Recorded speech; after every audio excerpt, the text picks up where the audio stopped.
할렐루야, 할렐루야. 자, 비가 오는 가운데 비를 뚫고 나오신 여러분들은 가장 위대하신 분들입니다. 우리 옆에 분하고 인사 나누겠습니다. 당신 멋져. 시작. 당신 멋져. 오, 예. 우리 한번 따라해 봅시다. 당당하게 삽시다. 신나게 삽시다. 멋있게 삽시다. 전도하며 삽시다. 오직 예수 안에서.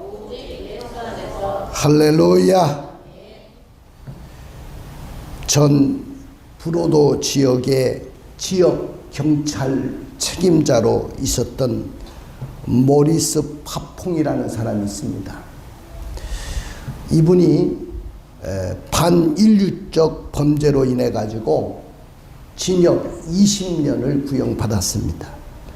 근데 이 파퐁은 나치의 프랑스 지배가 끝난 뒤에도 샤를 드골 대통령 재임시에 그 밑에서 파리 경찰국장을 역임을 했고, 또 지스카르 데스탱 대통령 시절에는 예산 장관을 역임하는 등 탄탄대로를 달리고 있었습니다.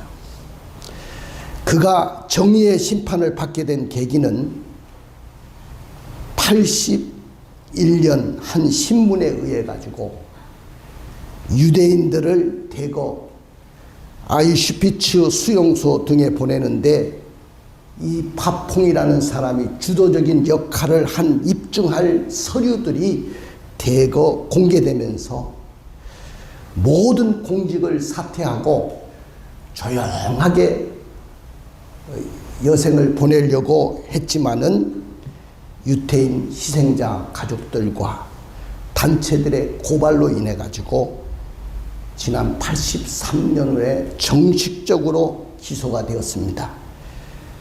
여러분들 2차 세계대전 중에 반인류적 범죄로 프랑스의 전직 관리가 법정에 서가지고 정죄를 받을 수밖에 없었던 사람은 파퐁이 처음입니다. 사랑하는 성도 여러분, 악인 중에는 당대의 재앙을 받아가지고 죗값을 치르는 사람도 있지만은 죽을 때까지 형통하게 잘 살다가 죽는 사람도 있습니다.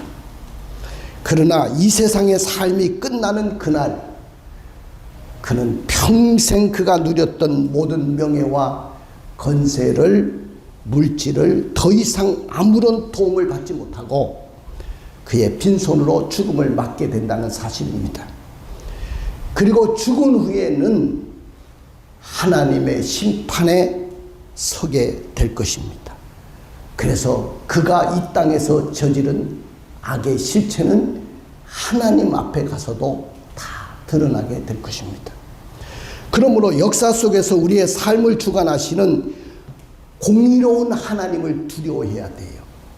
오늘날 많은 지도자들, 많은 국회의원들이, 또 많은 앞서 있는 사람들이 공의로운 하나님을 두려워하지 않습니다. 왜? 그들의 눈에는 하나님이 보이지 않기 때문에. 하나님이 보이지 않으니까 사람들은 권력을 가졌으니까 사람은 두려워하지 않는데 하나님도 보이지 않으니까 두려워하지 않습니다. 사랑하는 성도 여러분, 지금 우리는 코로나19 사태, 엄청난 전염병 앞에 한가운데 서 있습니다. 한 번도 경험해보지 못한 일들을 지금 우리는 당하고 있고요. 거기에 지금 집중호우가 한반도를 전부 다 숫대밭으로 만들어 놓고 있습니다. 이런 가운데 한 주간 동안 여러분들 잘 계셨는가 궁금합니다. 오늘도 주일 예배에 참석하신 여러분들은 다 승리의 역사를 맛보고 가시기를 주님의 이름으로 축원을 드립니다. 사랑하는 성도 여러분, 오늘날 세상에서는 열심히 사는 사람들이 많습니다. 근데 그 열심의 대상이 문제예요.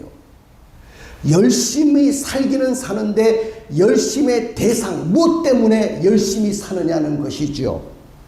어떤 사람들은 지식을 위해서 열심히 삽니다. 어떤 사람들은 자기 자신의 명예와 이 권력을 얻기 위해서 열심히 삽니다. 어떤 사람들은 물질을 얻기 위해서 오늘도 불철주야 열심히 삽니다. 어떤 사람들은 이단 사상 그거 지켜내고 퍼뜨리기 위해서 열심히 삽니다.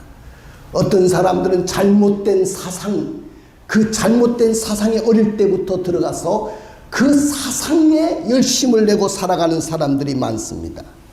그런 열심은 다 잘못된 열심입니다.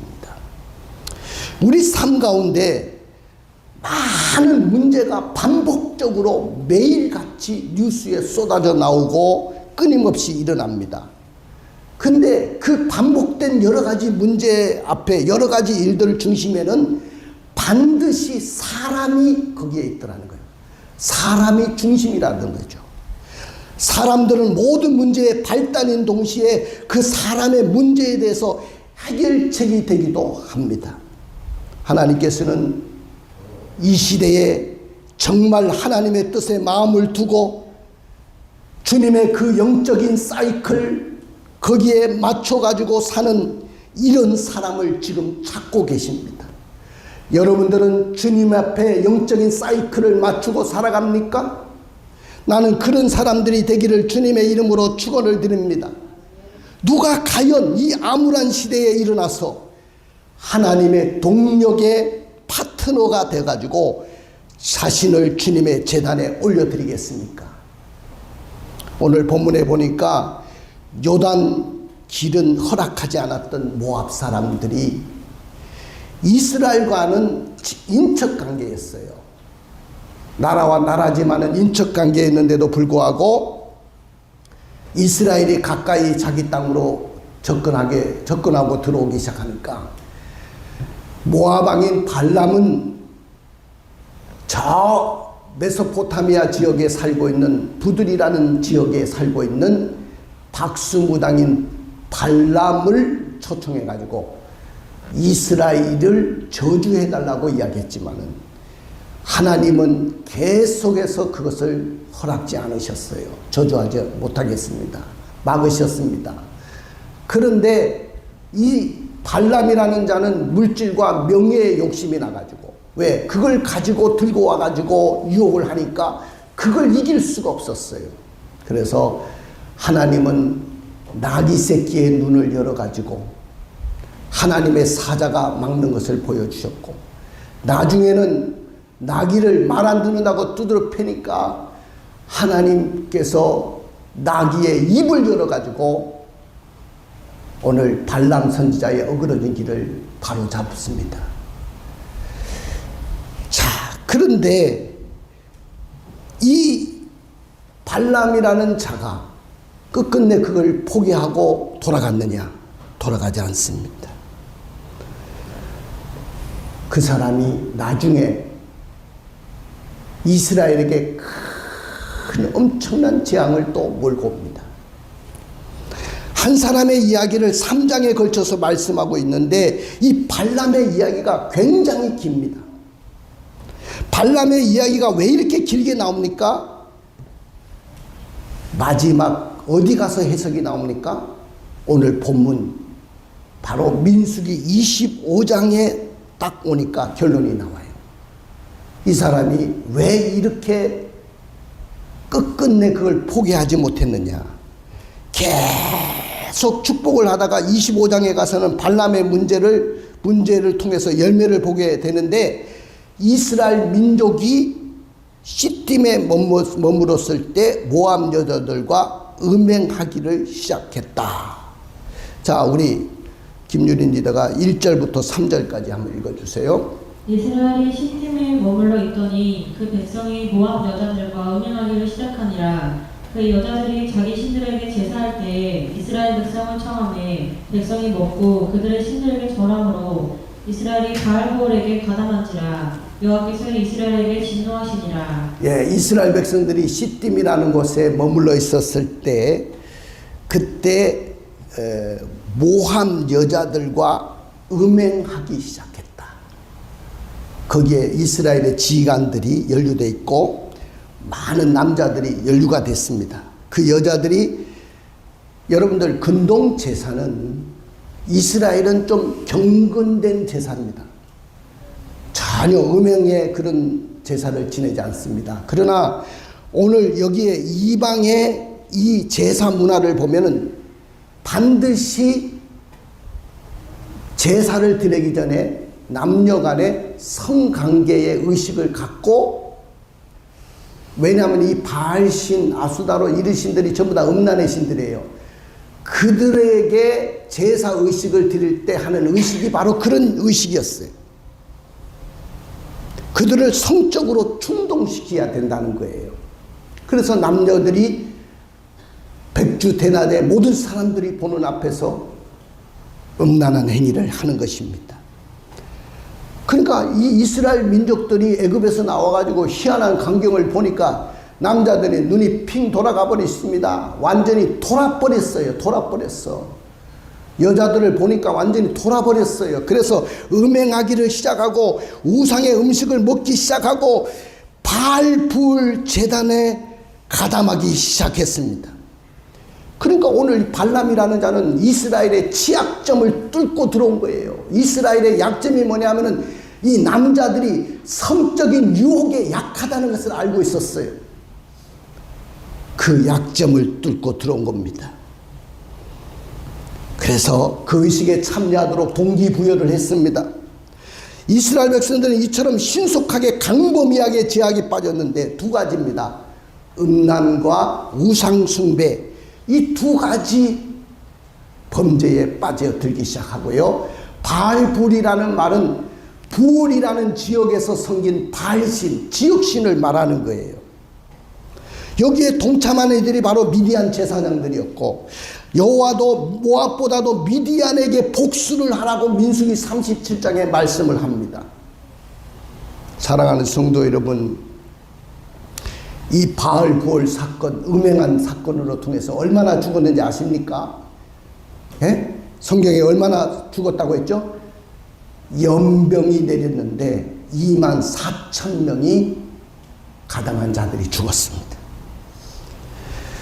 자, 한 사람의 장깨를 통해서 24,000명이 죽게 만드는 엄청난 결과를 몰고 왔습니다.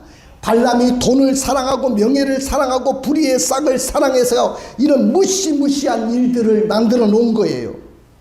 연병을 내렸을 뿐만 아니라 하나님은 모세에게 엄중한 명령을 내리는데 거기에 가담하는 자들은 전부 다 목을 달아매서 백성들이 보는 앞에 죽이라고 했습니다. 한번 4절에 보십시다. 4절 읽어보세요. 여호와께서 모세에게 이르시되 백성의 수령들을 잡아 태양을 향하여 여호와 앞에 목매어 달라. 그리하면 여호와의 진노가 이스라엘에게서 떠나리라. 그리하면 여호와의 진노가 거기서 멈추게 될 거다. 할렐루야. 하나님의 진노 가운데 이 진노와 저주를, 재앙을 멈추게 하는 한 사람이 나타나는데, 오늘 이 땅에 이 재앙을 멈추게 할 수 있는 한 사람이 누굽니까? 바로 그 사람은 비느하스입니다. 따라 봅시다. 비느하스. 그 비느하스 하니까 엘리 제사장의 아들도 비느하스거든요. 동명이인입니다. 그 사람이 아니고, 불량자인 비느하스가 아니고 아론의 아들 엘리아살, 그 아들, 그러니까 아론의 손자죠. 참 좋은 가문에 좋은 자식이 나온 거예요. 비느하스가 하나님을 향한 그 질투심을 가지고, 하나님에 대한 열심을 가지고, 창을 가지고 가서 음행하는 남자 여자 둘을 창을 가지고 찔러서 막사에 들어가서 깨뜨렸다고 했습니다. 그래서 연병이 그치게 됩니다. 하나님의 진노가 그치게 됐습니다. 민수기 25장에 발람의 이름은 단 한 번도 나오지 않아요. 왜 발람이 역사의 현장에서 사라져 버렸을까요? 하나님께서 왜 이스라엘을 지도자 전체를 이렇게 공개적으로 교수형에 처하라고 목을 달아가지고 죽이라고 명령을 했을까요? 그리고 비느하스는 왜 음란한 세대를 향해서 일어났을까요? 오늘을 살아가는 우리들은 무엇을 향해서 일어나야 될까요? 지금 우리는 무엇을 향해서 열심을 내야 될까요? 그래서 오늘 본문은 따라해 봅시다. 비느하스여, 음란한 세대를 향하여 일어나라. 따라해 봅시다. 비느하스여, 음란한 세대를 향하여 일어나라. 그러나 음란한 세대를 향해서 모든 사람들은 수수방관하고 거기에 동조를 했습니다. 왜 음란한 세대를 향해서 수수방관하고 동조를 합니까?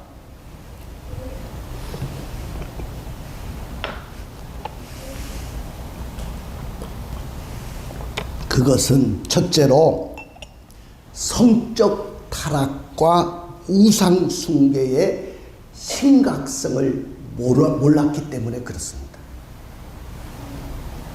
여러분들, 발람이라는 거짓 선지자와 모압과 미디안 사람들이 힘을 합쳐가지고 이스라엘 백성들을 초청했고, 그 미디안 여자들은 바알신에게 제사할 때 이스라엘 사람들을 초청했습니다.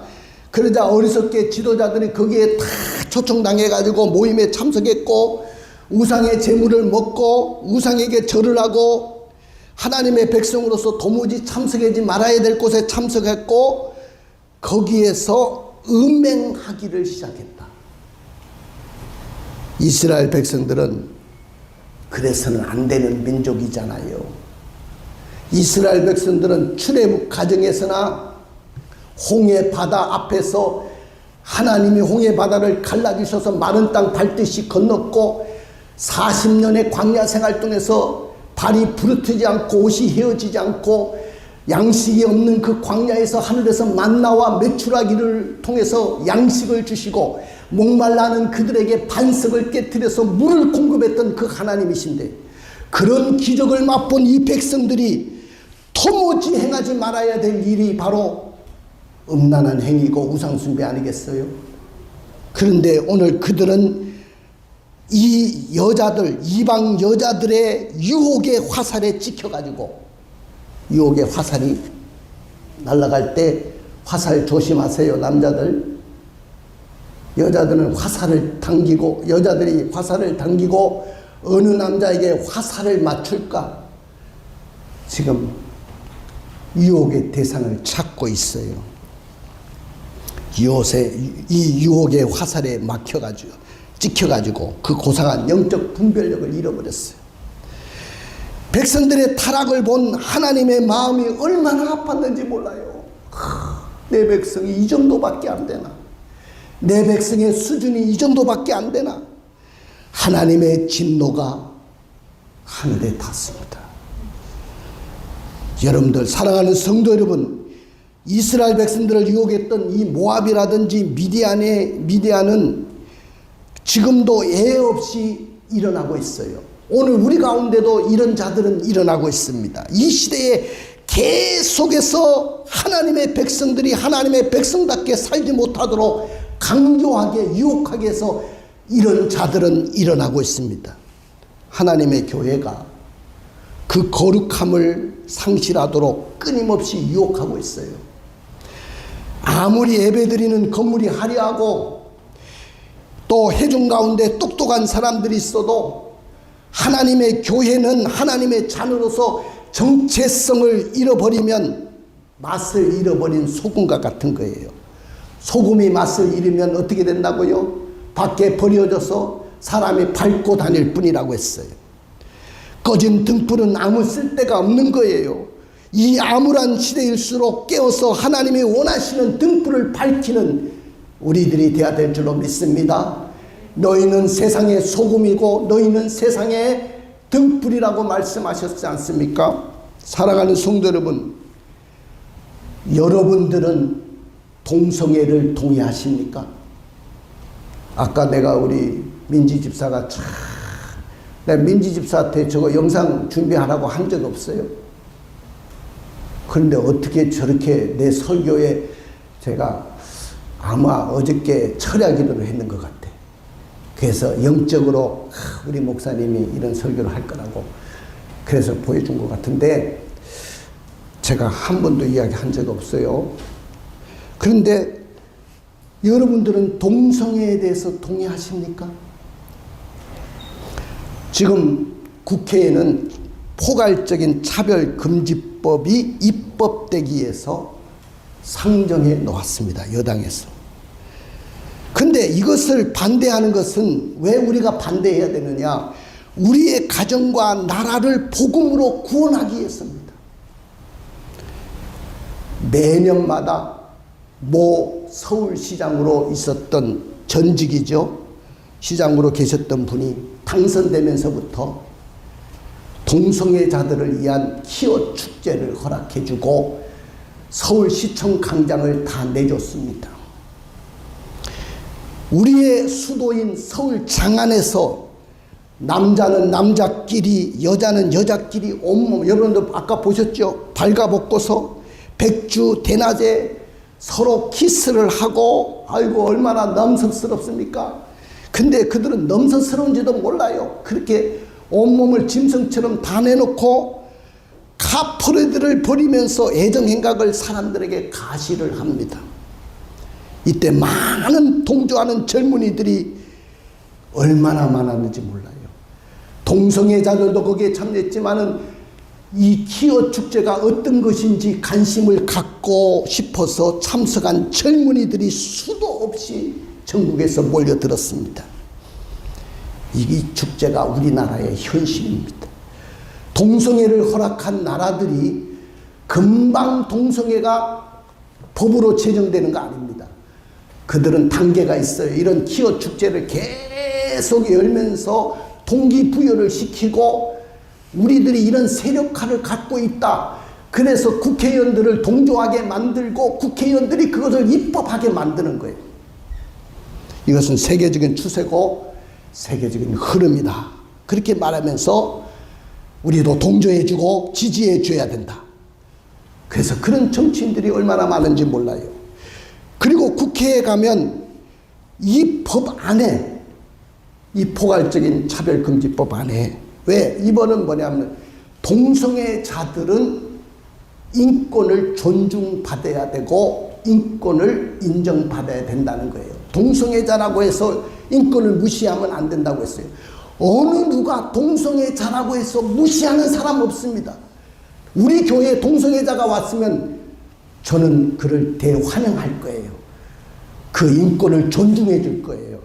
그러나 동성애는 안 된다 그 말이에요. 믿으십니까?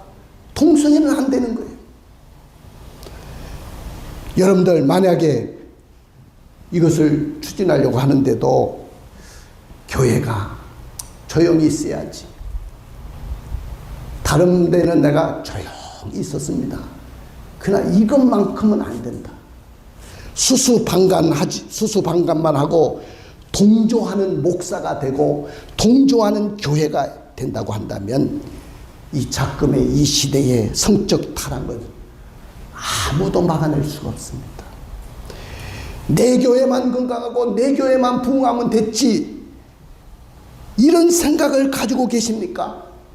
이것은 한국교회 스스로가 여러분들 유럽교회가 망한 전철을 밟아가는 것이기 됩니다. 기독교 사회적 압법에 대응하지 못하고 있다가 동반적으로 추락하고 마는 거예요. 옛날에요, 지금까지 보통 우리 규범 중에 보면은 보편적이고 동일적인 규범이 있어요. 다시 말하면 모든 사람들은 남자와 여자가 이성들이 만나서 가정을 이루고 자식들을 낳고 정상적인 가정을 격리한다는 것, 이건 보편적인 가치고 동일적인 가치입니다. 근데 이것이 이 가치가 어느 순간에 어떤 사상으로 인해서 무너지기 시작했어요. 그러면서 이 사람들이 주장하고 나오는 것이 뭐냐면은 차이가 있다. 생각은 부모 자식 간에도 생각이 다르고, 아니 친구들 가운데도 생각이 다른데 왜 성적 취향은 차이가 없겠냐? 성적 취향에도 다 개인적인 욕구와 성적 취향도 차이가 있다. 왜 이성끼리만 사랑하고 이성끼리만 결혼해야 되느냐? 동성끼리 사랑하고 동성끼리 결혼하고 동성끼리 부부가 되면 안 되느냐? 주장하면서 개인의 자유와 권리와 인권이 있다고 주장하기에 이르렀습니다. 그리고 이 개인의 자유와 권리와 인권을 차별받아서는 안 된다는 거예요. 저도 차별하지 않습니다. 차별받아서도 안 되고요. 그리고 동성애자들은 포스트 모더니즘이라는 탈형식화라는 사상, 여기에 젊은이들이 영향을 받았기 때문에 이제는 가정이라는 울타리를 벗어나야 된다. 일반적으로 남자 여자가 결혼한다는 그 가정의 울타리 이거 벗어나가지고 보편적인 일반적인 통념을 벗어나가지고 남자가 남자끼리 여자가 여자끼리 동성들도 얼마든지 가정을 이룰 수 있다. 그래가지고 어떤 국회의원은 이런 법안도 내놨어요. 남자끼리든 여자끼리든 함께 살면 가족으로 인정해주자. 이런 법안을 만들자. 그렇게 주장했던 사람도 있어요. 역사적으로 보면요, 제가 역사를 공부해 보니까 동성애자들이 많았어요. 로마 세망사를 읽어보면 벌써 로마 안에도 황실에도 동성애가 들어와 있었고, 우리나라의 삼국유사에도 보니까 동성애가 이미 들어왔어요. 그래서 영화 중에 왕의 남자라는 그 영화가 방영된 적이 있죠. 그게 바로 동성애입니다. 성경에서 동성애를 또한 언급하고 있죠. 한번 읽어볼까요? 로마서 1장 24절부터 27절을 읽어볼까요? 그러므로 하나님께서 그들을 마음의 정욕대로 더러움에 내버려 두사 그들의 몸을 서로 욕되게 하게 하셨으니 이는 그들이 하나님의 진리를 거짓 것으로 바꾸어 피조물을 조물주보다 더 경배하고 섬김이라. 주는 곧 영원히 찬송할 이시로다.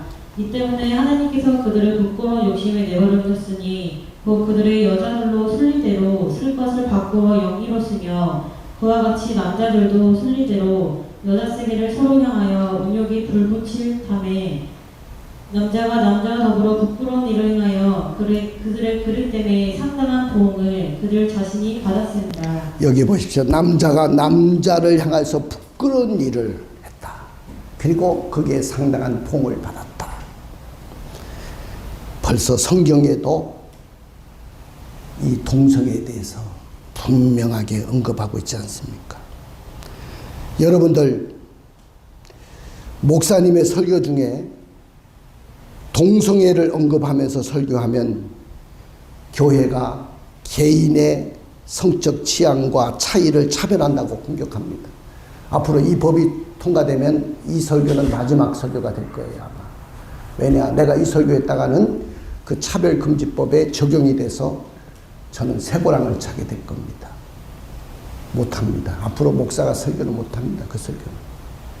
왜? 차별하는 설교를 어떻게 합니까, 목사가? 대한민국 국민이라면 어느 누구도 남녀의 성차별을 받아서는 안 되고, 우리 장애우들이 정상인들과 함께 사는데 차별받아서도 안 되고, 가난한 사람들이 부한 사람들 때문에 차별받아서도 안 됩니다.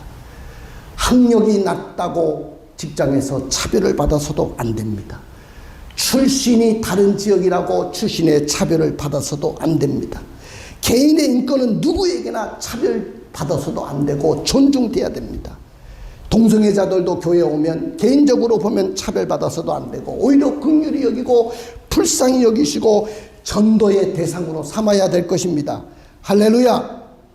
그런데 기독교가 동성애를 반대하는 이유 중에 하나가 있습니다. 그것은 이 포괄적인 차별금지법 안에 기독교를 향한 독소 조항이 있어요.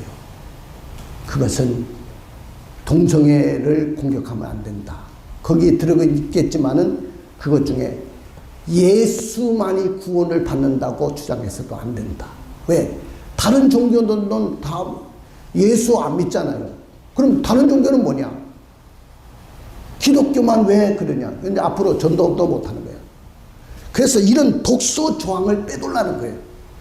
왜냐? 그러면 다수의 기독교인들이 기독교회가 차별을, 역공을 받을 수 있고 역차별을 받을 수 있기 때문입니다. 동성애를 반대하는 단체는 교회밖에 없어요. 불교에서도 천주교에서도 동성애자들 어느 정도는 전부 다 지지를 합니다. 그러나 기독교는 이것을 절대적으로 반대하거든요. 왜냐? 그렇기 때문에 그들의 최고의 적은 기독교입니다. 기독교는 왜 그러냐? 이 독소 조항 때문에 그러는 거예요.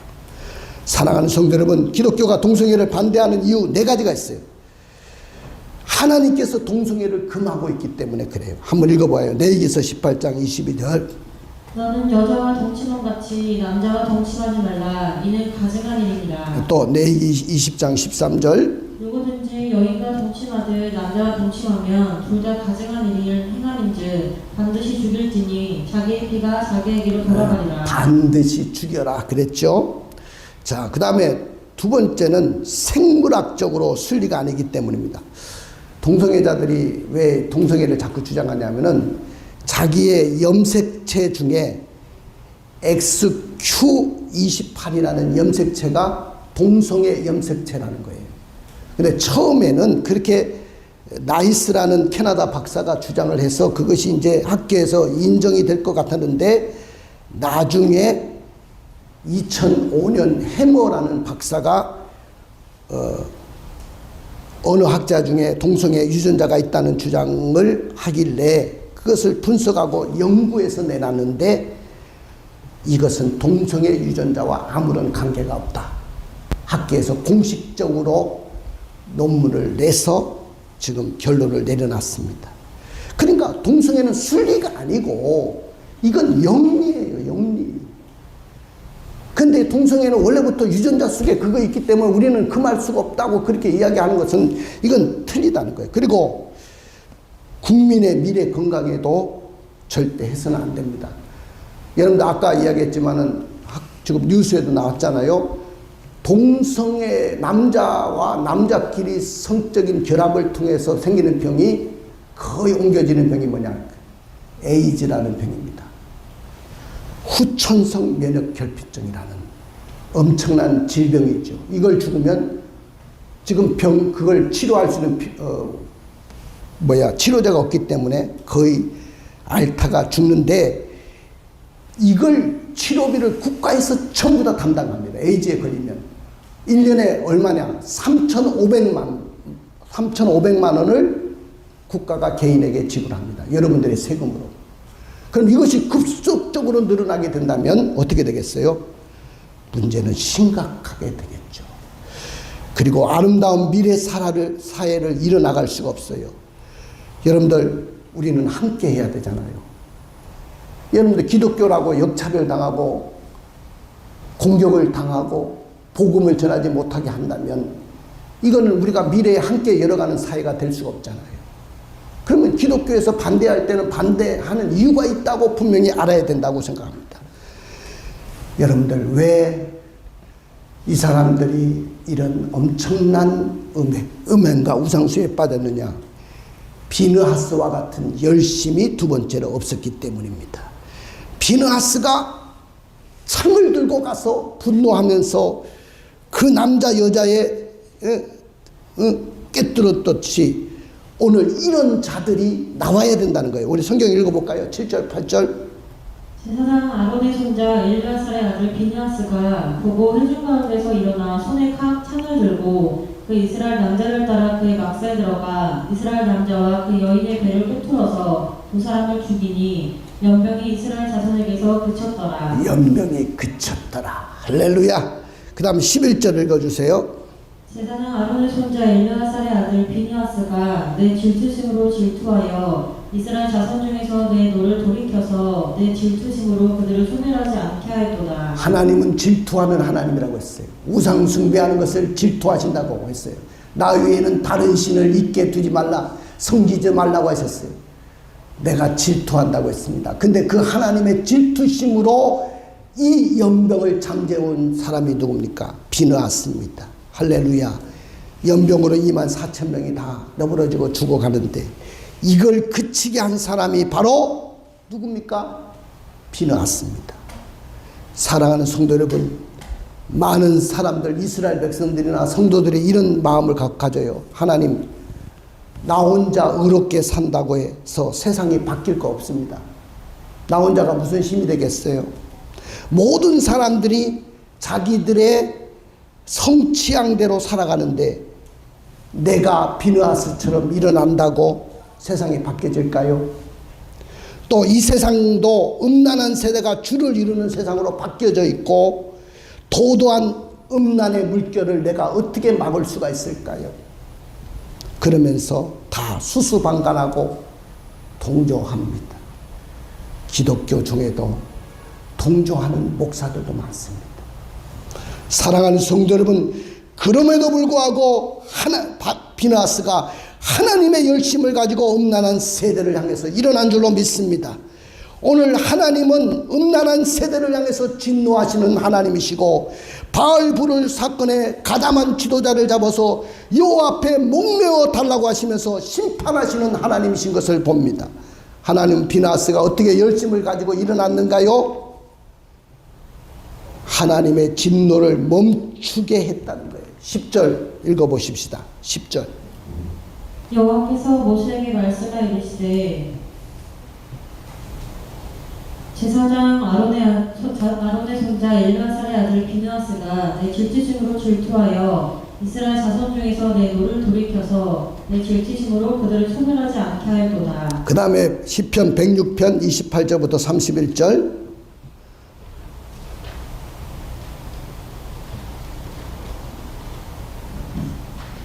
그들이 또 부올의 바알과 연합하여 죽은 자에게 제사한 음식을 먹어서 그 행위로운 주를 경노하게 함으로써 재앙이 그들 중에 크게 유행하였도다. 그때 비느하스가 일어서서 중지하니 이에 재앙이 그쳤도다. 이 일로 그의 의로 인정되었으니 대대로 영원까지로다. 할렐루야. 따라 봅시다. 비느하스여, 음란한 세대에 맞서서 일어나라. 비느하스인즉 그가 한 일이 쉬웠겠어요? 그에게도 많은 고뇌가 있었을 거예요. 모든 사람들이 다 음란하게 다 살고 있는데 자기 혼자만 의롭다고 생각한 것처럼 결정적인 시간에 비느하스처럼 행동하기가 얼마나 어렵겠습니까? 근데 결정적인 순간에 비느하스는 일어났어요. 우리가 살고 있는 이 시대 속에서도 비느하스라는 사람들이 일어나야 됩니다. 할렐루야. 사람들이 이야기합니다. 야, 너만 의롭냐? 너만 깨끗하냐? 야, 너만 깨끗하게 살면 됐지 왜 남의 성취함까지 그렇게 방해하느냐? 이야기할 수도 있습니다. 그러나 비느하스가 얼마나 많으냐에 따라서 우리 교회의 건강 여부가 결정될 것입니다. 비느하스는 하나님의 결정적인 순간에 개인적인 안일함을 추구하는 자리를 가감하게 뒤로하고 일어섰습니다. 사랑하는 성도 여러분, 따라해 봅시다. 믿음은 음란한 세대를 향해서 일어나는 것입니다. 믿음은요, 성적 타락과 우상 숭배의 심각성을 던져주는 음란 세대를 향해서 일어나는 거예요. 믿음의 사람은 비느하스의 열심, 하나님의 질투심을 가지고 음란한 세대를 향해서 일어나야 됩니다. 믿음은 우리 가정의 비느하스가 되어서 음란한 세대를 향해서 일어나는 것입니다. 우리 교회 비느하스가 되주십시오. 우리나라의 비느하스가 되어서 음란한 세대를 향해서 일어나야 됩니다. 만약에 비느하스가 되어서 음란한 세대를 향해서 일어나지 못한다면 이 시대의 도도한 성적인 타락과 우상 숭배로부터 이 나라를 구원할 수가 없을 겁니다. 하나님은 음란한 세대를 향해서 일어나는 자에게 복을 주시는데 그 자손으로 대대로 제사장이 일어나게 만들겠다. 그렇게 약속을 합니다. 가슴에 손을 얹어 보세요. 사랑하는 성도 여러분, 코로나19 사태, 물론 어떤 사람들은 우한이라는 곳에서 폐렴으로 시작됐다고 시작합니다. 근데 최첨단의 문명을 자랑하는 세계 모든 나라에 이것이 전파되면서 맥을 못 추고 있습니다. 수만 명의 사람들이 죽었어요. 이것이 우연한 일일까요? 소돔과 고모라 성이 왜 멸망했는가요? 노아 홍수 사건이 왜 멸망했어요? 왜 일어났습니까? 우연한 일은 아무것도 없어요. 오늘 음란한 세대를 향해서 일어나는 비느하스가 되어 일어나기로 결단하십시오. 비느하스의 열심을 가지기로 결단하십시오. 일사각오의 정신으로 살아가기로 결단하십시오. 우리 다 같이 일어나셔서 오늘 찬양 말씀 생각하면서